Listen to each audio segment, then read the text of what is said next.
ഈ 71 മുതൽ ഇത്തരം പ്രസംഗങ്ങളും മുദ്രാവാക്യങ്ങളും ഒക്കെ കേട്ട് ആകൃഷ്ടരായ നമ്മുടെ തയ്യൽ തൊഴിലാളികൾ എറണാകുളത്ത് സംഘടിച്ചാണ് ഇത്തരത്തിലൊരു AKT എന്നൊരു പ്രസ്ഥാനത്തിന് രൂപം കൊടുത്തതെങ്കിൽ CITU ജനനം കഴിഞ്ഞ് 10 വർഷം കഴിയുമ്പോഴത്തേക്ക് പിളർന്നു പോയെങ്കിൽ AKT 81 ഡിസംബർ 13 ജന്മം കൊണ്ടതെങ്കിൽ ഇന്ന് 44 വർഷം പിന്നിടുമ്പോൾ അന്നത്തെ 47 പേരിൽ നിന്ന് ഇന്ന് 4 ലക്ഷത്തിലധികം മെമ്പർഷിപ്പ് ഉള്ള, നേരത്തെ സ്വാഗത പ്രാസംഗ്യം പറഞ്ഞതുപോലെ ഒരു തൊഴിൽ മേഖലയിൽ ഏറ്റവും കൂടുതൽ അംഗബലമുള്ള ഒരു സംഘടന ഏത്, ഒരു ട്രേഡ് യൂണിയൻ ഏതെന്ന് ചോദിച്ചാൽ ഒരു വിവരാവകാശ രേഖ കേരളത്തിന്റെ ലേബർ സെക്രട്ടറിക്ക് കൊടുത്താൽ കിട്ടുന്ന മറുപടി ആൾ കേരള ടൈലേഴ്സ് അസോസിയേഷൻ എന്നല്ലാതെ മറ്റൊന്നിന്റെ പേര് പറയാൻ ഈ രാജ്യത്തില്ല എന്ന് പറയുന്ന വളർച്ചയിലേക്ക് ഈ സംഘടന വളർന്നു. അതുകൊണ്ട് തന്നെ കേരളത്തിൽ പ്രവർത്തിക്കുന്ന ഏതാണ്ട് 16ഓളം ക്ഷേമനിധി ബോർഡുകളിൽ നമുക്ക് അഭിമാനമുണ്ട്. വർഷങ്ങളുടെ കാത്തിരിപ്പുകളില്ലാതെ ഓരോ ആനുകൂല്യത്തിന് വേണ്ടി നാം അപേക്ഷിച്ചാൽ കാത്തിരിപ്പുകളുടെ ദൗർഘ്യം വെട്ടിക്കുറച്ചുകൊണ്ട് ഈ ക്ഷേമനിധിയെ കമ്പ്യൂട്ടർവൽക്കരിക്കപ്പെട്ടു. വിരൽത്തുമ്പിൽ ഇതിന്റെ ചോദ്യങ്ങൾക്ക് ആൻസർ വരത്തക്ക രീതിയിൽ ഉദ്യോഗസ്ഥന് ഈ ഫയലിന്റെ മുകളിൽ അടയിരിക്കാത്ത വിധത്തിലേക്ക് സുസ്ഥിരമായ ഒരു ക്ഷേമനിധി നമുക്ക് വാർത്തെടുക്കുവാൻ നമുക്ക് കഴിഞ്ഞു. എന്തുകൊണ്ട്? അതിന്റെ ബോർഡില് 96 ബോർഡ് രൂപീകരിച്ച കാലം മുതൽ നാളിതുവരെ AKT പ്രതിനിധികളിൽ 4-5 പേരുടെ പ്രാതിനിധ്യമില്ലാത്ത ഒരു ബോർഡ് കേരളത്തില് രൂപീകരിക്കപ്പെട്ടിട്ടില്ല. അങ്ങനെ രൂപീകരിക്കുവാനും നമ്മളെ തടയുവാനും കൊല്ലം ജില്ലയുടെ മന്ത്രിയായ ഷിബു ബേബിജൻ ഒരു പാഴ്ശ്രമം നടത്തി നോക്കിയായിരുന്നു. AKTയുടെ പ്രാതിനിധ്യത്തിൽ നിന്ന് എന്നെ ഒഴികെയുള്ള 4 പേരെയും വെട്ടിമാറ്റി ഒരൊറ്റയാനായിട്ട് എന്റെ പേര് മാത്രം ഉൾക്കൊള്ളിച്ചതിന് മാസങ്ങൾക്കുള്ളിൽ തന്നെ കേരളത്തിൽ വന്ന പാർലമെന്റ് തെരഞ്ഞെടുപ്പിലൂടെ ഷിബു ബേബിജിയുടെ കാൻഡിഡേറ്റായ MK പ്രേമേന്ദ്രനെ ഞങ്ങളോട് കാണിച്ച ഈ ധിക്കാരത്തിന്റെ പ്രതികാരമായി കൊല്ലം ജില്ലയിലെ തയ്യൽ തൊഴിലാളികൾ തോൽപ്പിക്കുമെന്ന് പറഞ്ഞ പരസ്യ പ്രഖ്യാപനം നമ്മൾ നടത്തിയതിന്റെ 24 മണിക്കൂറിനുള്ളിൽ അന്നത്തെ മുഖ്യമന്ത്രി ഇടപെട്ടു. നമ്മുടെ പ്രാതിനിധ്യം പുനഃസ്ഥാപിപ്പിച്ചുകൊണ്ട് നമ്മൾ അജയ്യമായി അന്നു മുതലാണ് ഈ പ്രയാണങ്ങളൊക്കെ തന്നെ നമ്മൾ പൂർത്തീകരിച്ചു കൊണ്ടുപോയെങ്കിൽ ഇന്നത്തെ സ്ഥിതി ക്ഷേമനിധികളിൽ വളരെ ദയനീയമാണ്. കർഷക തൊഴിലാളി ഇന്ത്യ രാജ്യത്ത് സ്വാതന്ത്ര്യ ലബ്ധിക്ക് ശേഷം ആദ്യം പരിഗണിക്കപ്പെട്ട ഒരു വിഭാഗമാണ്. അവർക്ക് തന്നെയാണ് പരിഗണനയും വേണ്ടത്. എന്തുകൊണ്ട്? നമ്മുടെ അന്നദാതാക്കളാണ്. പക്ഷെ അവത്തിങ്ങളുടെ ക്ഷേമനിധിയുടെ ആനുകൂല്യങ്ങൾക്ക് എത്ര കുടിശ്ശിക കിടക്കുന്നു? നിർമ്മാണ തൊഴിലാളി ക്ഷേമനിധി എത്ര കുടിശ്ശിക കിടക്കുന്നു? കയറ് തൊഴിലാളി ക്ഷേമനിധി, അങ്ങനെ എണ്ണമറ്റ ക്ഷേമനിധികളെ എടുക്കുമ്പോൾ ചെത്തു തൊഴിലാളി ക്ഷേമനിധിയും മോട്ടോർ തൊഴിലാളി ക്ഷേമനിധിയും ഷോപ്പ് ആൻഡ് എക്സ്റ്റാബ്ലിഷ്മെന്റ് ക്ഷേമനിധിയും തയ്യൽ തൊഴിലാളി ക്ഷേമനിധി ഒഴിച്ചാൽ ബാക്കി ഒന്നിനും തന്നെ കാര്യപ്രദമായ ഒരു ഫൗണ്ടേഷൻ ഇല്ലാതെ കിടക്കുന്ന അവയൊക്കെ ഭരണത്തിന്റെ ഭാഗമായ മുഖം മിനുക്കലിന്റെ ഭാഗമായി 2 ദിവസം മുമ്പ് മലയാള പത്രങ്ങളിൽ വന്ന ഒരു വാർത്തയാണ് 16 ക്ഷേമനിധികളെയും കൂടെ ഒരു കുടക്കീഴിൽ നിർത്താൻ പോകുന്നു. ആ കുടയുടെ കീഴിലെ തണല് നിങ്ങൾക്ക് ആവശ്യമുണ്ടോ? എന്തുകൊണ്ട്? ഇന്ന് മാന്യമായി നമുക്ക് നമ്മുടെ അപേക്ഷകൾക്ക് പരിഗണന ലഭിക്കുന്നു. നമ്മുടെ അപേക്ഷകൾക്ക് പരിഗണന ലഭിക്കുന്നു എന്നുള്ളത് മാത്രമല്ല, 95-ലെ പദ്ധതിയിലൂടെ ശ്രീ N രാമകൃഷ്ണൻ നിയമസഭയിൽ കൊണ്ടുവന്ന തയ്യൽക്കാർക്ക് തനതായ ക്ഷേമനിധിയിലൂടെ നമുക്ക് 10 രൂപ അടയ്ക്കുന്നവർക്ക് 60,000 രൂപ വരെ 42 വർഷത്തെ സർവീസ് അനുസരിച്ച് വിവിധ കാലഘട്ടങ്ങളിൽ 9% പലിശ മുതൽ 10% പലിശ വരെ എന്ന ഒരു പട്ടിക തയ്യാറാക്കി സുസ്ഥിരമായ ഒരു ക്ഷേമനിധി നിലവിൽ വന്നു. 2000 ആയപ്പോൾ ഉദ്യോഗസ്ഥന്മാർക്ക് ഒരു സംശയം, ക്ഷേമനിധിക്ക് പലിശ എന്ന് പദം ഉപയോഗിക്കാവോ? ഉപയോഗിക്കേണ്ട. ഒറ്റ ഡിമാൻഡേ സംഘടന പറഞ്ഞോളൂ. ഈ സംഖ്യയില് ഇതിന്റെ ഓരോ വർഷത്തിന്റെ സർവീസിന് കിട്ടുന്ന സംഖ്യകളിൽ അണാ പൈസയ്ക്ക് വ്യത്യാസം വരാതെ നിങ്ങൾ എന്ത് പരിഷ്കാരം വരുത്തിയാലും സംഘടന എതിർക്കത്തില്ല. അവരാകെ നടത്തിയ പരിഷ്കാരം എന്താണ്? പലിശ വെട്ടിയിട്ട് ബോർഡ് വിഹിതം എന്നാക്കി. നമുക്ക് ഏത് വിഹിതവും ആവട്ടെ, നമുക്ക് കിട്ടിയാൽ മതി. നമ്മുടെ 25 വർഷവും 30 വർഷവും സർവീസുള്ള തൊഴിലാളിക്ക് 25,000 30,000 രൂപ ലഭിക്കേണ്ട സ്ഥാനത്ത് ഇത് 10,000 6,000 7,000 വെട്ടിക്കുറച്ചു. നമ്മൾ അടങ്ങിയിരുന്നോ? ശക്തമായി എതിർത്തു.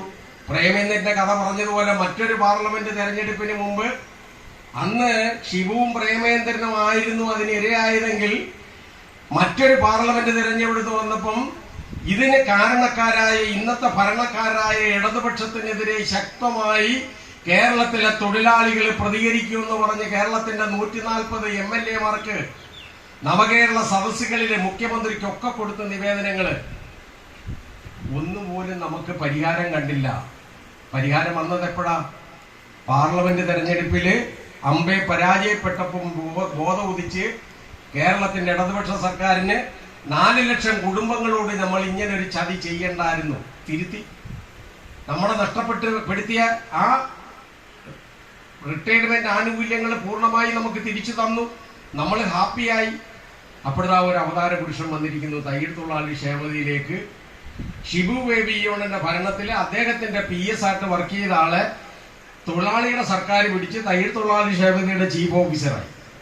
പുള്ളിയുടെ ഭാവനയെ കുടിപ്പതാണ്ട് ക്ഷേമ ദർപ്പണം എന്ന് പറയുന്ന മനോഹരമായ ഒരു പുസ്തകം കേരളത്തിൽ പ്രകാശനം ചെയ്തു. ആ പുസ്തകം വന്നപ്പോഴത്തേക്ക് ഞാനീ പറഞ്ഞ 95-ലെ പട്ടിക അയാൾ കണ്ടിട്ടില്ല. 2000-ലെ തിരുത്തൽ പട്ടിക അയാൾ കണ്ടിട്ടില്ല.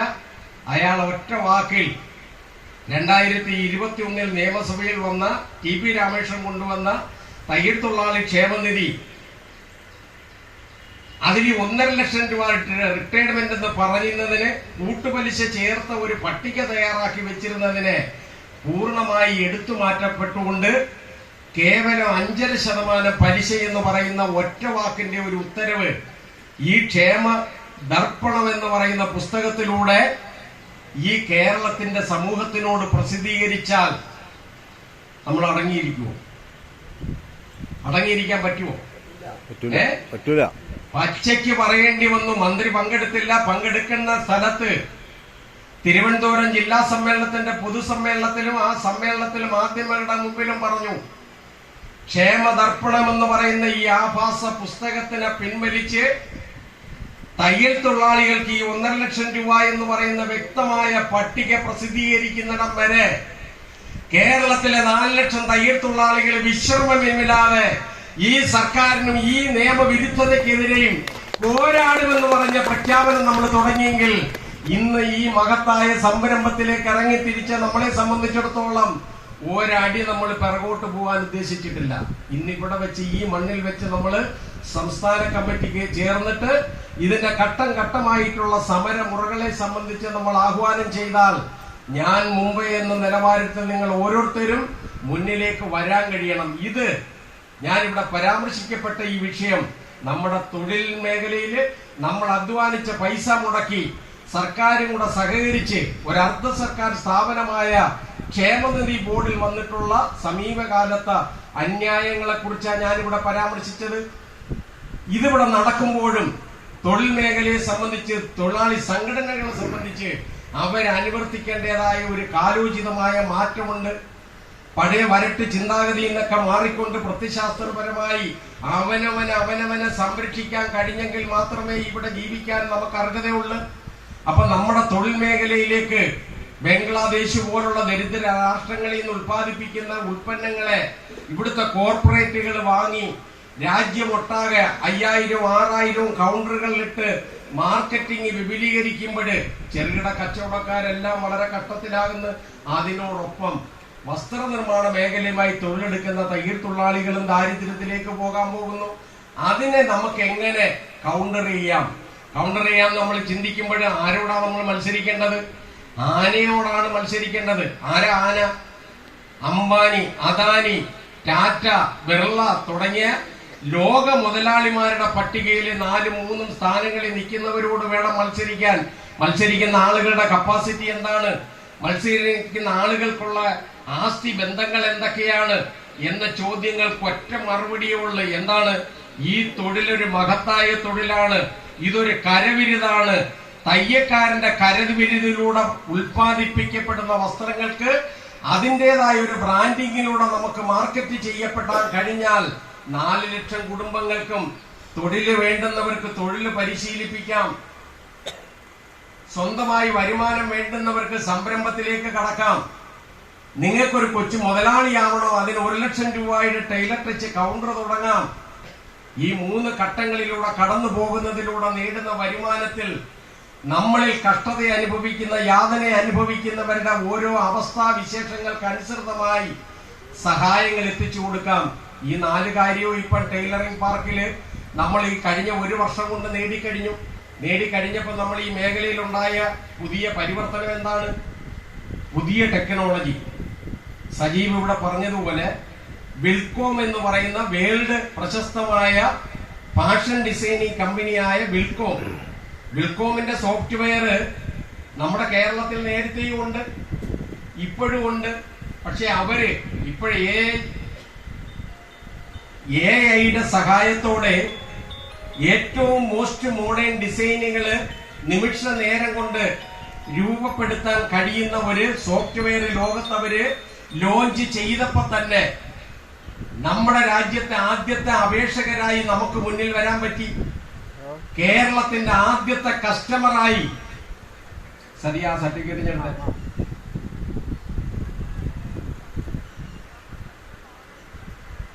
ഇത് അഭിമാനത്തോടെ എനിക്ക് ഈ സദസ്സിൽ പ്രദർശിപ്പിക്കാൻ കഴിയും. എവിടെ വേണേ പരിശോധിക്കാം. കേരളത്തിൽ വിൽകോം എന്ന് പറയുന്ന വേൾഡ് സോഫ്റ്റ്വെയർ കമ്പനിയുടെ ആദ്യത്തെ സംരംഭമായ AKTയുമായി ചേർന്ന് തുടങ്ങാൻ പോകുന്ന ആ സംരംഭത്തിനാണ് ഈ കാഞ്ഞിരക്കോട് 1 ഏക്കർ 20 സെന്റ് വസ്തു വാങ്ങി 3 നിലകളിലായി 30,000-ഓളം സ്ക്വയർ ഫീറ്റ് വിസ്തീർണത്തില് ഹോസ്റ്റൽ അടക്കം നൂതനമായ മിഷനറികളുടെ സഹായത്തോടുള്ള 2 ബാച്ച് കേന്ദ്ര ഗവൺമെന്റിന്റെ കേരള സർവകലാശാലയുടെമായി FDGTയോടൊപ്പം തന്നെയാണ് 1 ഇയറിന്റെ ഡിപ്ലോമ കോഴ്സും അടക്കം ഈ സ്ഥാപനത്തിൽ തുടങ്ങുന്നതിനോടൊപ്പമുള്ള ഏറ്റവും മഹത്തായ ഒരു കാര്യമാണ് എന്താണ്? ഇന്ന് നമ്മുടെ തൊഴിൽ സ്ഥാപനങ്ങളുടെ നാമകരണം മാറ്റപ്പെടുന്നു. ടൈലറിംഗ് ഷോപ്പ് എന്ന് പറയുന്ന പേരുകൾ അപ്രത്യക്ഷമായി തുടങ്ങി.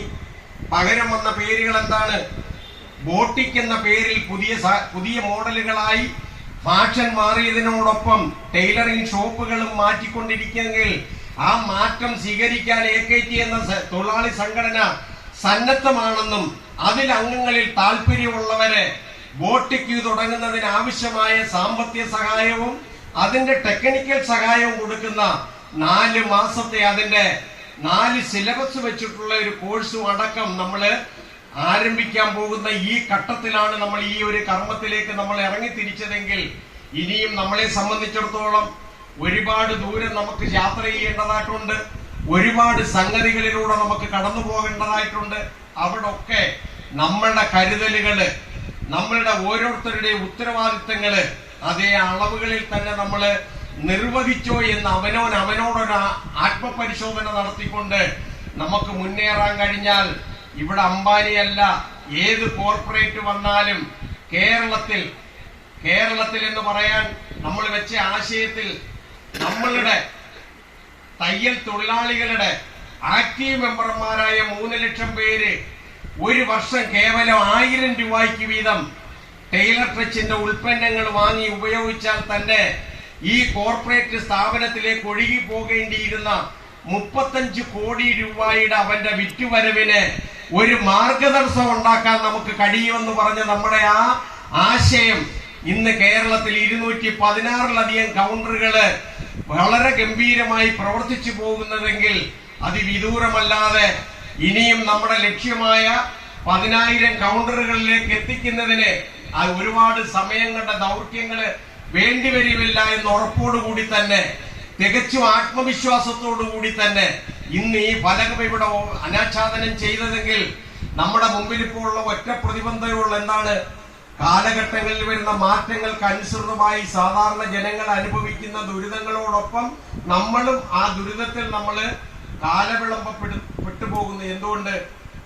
നമ്മുടെ ബിൽഡിംഗ് നിർമ്മാണവുമായി ബന്ധപ്പെട്ട് ഈ അടുത്ത കാലത്ത് കേരള സർക്കാർ 4ാം വാർഷികവുമായി ബന്ധപ്പെട്ട് നടത്തിയ പരിഷ്കാരം, ഒരു വീട് വെക്കണമെന്നുണ്ടെങ്കിൽ 10 സെക്കൻഡ് കൊണ്ട് നിങ്ങൾക്ക് അനുമതി പത്രം പഞ്ചായത്തിൽ നിന്ന് കിട്ടും.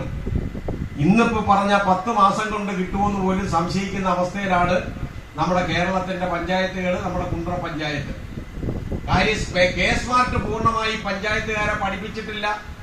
പഞ്ചായത്തുകാരെ പഠിച്ചാൽ തന്നെ നമ്മളെ സംബന്ധിച്ചിടത്തോളം സ്മാർട്ട് ഫോൺ ഇല്ലാത്തവർക്ക് ഇതിനകത്ത് രജിസ്റ്റർ ചെയ്ത് അതിന്റെ OTP പറഞ്ഞു കൊടുക്കാൻ പറ്റാത്ത പ്രതിബന്ധങ്ങള്, നിരവധി ഊരാക്കുടുക്കുകളിലൂടെ ഇത് കടന്നു പോകുന്ന ഒരു ഘട്ടത്തിലാണ്. അപ്പൊ ഈ രീതിയിൽ ഈ ഫലകത്തിൽ മാത്രം നമ്മൾ നിർത്താതെ നാച്ചുറലായിട്ട് തന്നെ നമുക്ക് കന്നിമൂലയെ കല്ല് സ്ഥാപിച്ചു തുടങ്ങണമെന്ന ആഗ്രഹം ഇനിയും കാലവിളംബം പോകുന്നു. നമ്മുടെ എല്ലാ സാധ്യതകളെയും ഈ കെ സ്മാർട്ട് പൂർണ്ണമായി കേരളത്തിൽ പരിഷ്കരിച്ചു വരാൻ വരുന്ന കാലവിളംബം നമ്മുടെ ഈ പദ്ധതിയെയും നമുക്ക് ഒരു പ്രതിബന്ധമായി നിൽക്കുന്നു എങ്കിൽ ഇവയടക്കമുള്ള കാര്യങ്ങള് സർക്കാരിന്റെയും പൊതുസമൂഹത്തിന്റെയും മുന്നിൽ ശ്രദ്ധയിൽപ്പെടുത്തിക്കൊണ്ട് വിദൂരമല്ലാതെ ഇതിനൊക്കെ ഒരു ശാശ്വത പരിഹാരം കണ്ടെത്തിക്കൊണ്ട് ഇതിനൊരു പൂർണ്ണമായി നമ്മുടെ ലക്ഷ്യത്തിൽ തന്നെ എത്തുമെന്നുള്ള ശുഭപ്രതീക്ഷയോടുകൂടി നിങ്ങളുടെ ഏവരുടെ അനുവാദത്തോടെ ഈ ശിലാസ്ഥാപന കർമ്മത്തിന്റെ ഔപചാരികമായ ഉദ്ഘാടന കർമ്മം നിർവഹിച്ചതായി പ്രഖ്യാപിച്ചുകൊണ്ട് എന്റെ വാക്കുകൾ നിർത്തുന്നു. നിങ്ങൾക്ക് AKTയുടെ അഭിവാദ്യങ്ങൾ.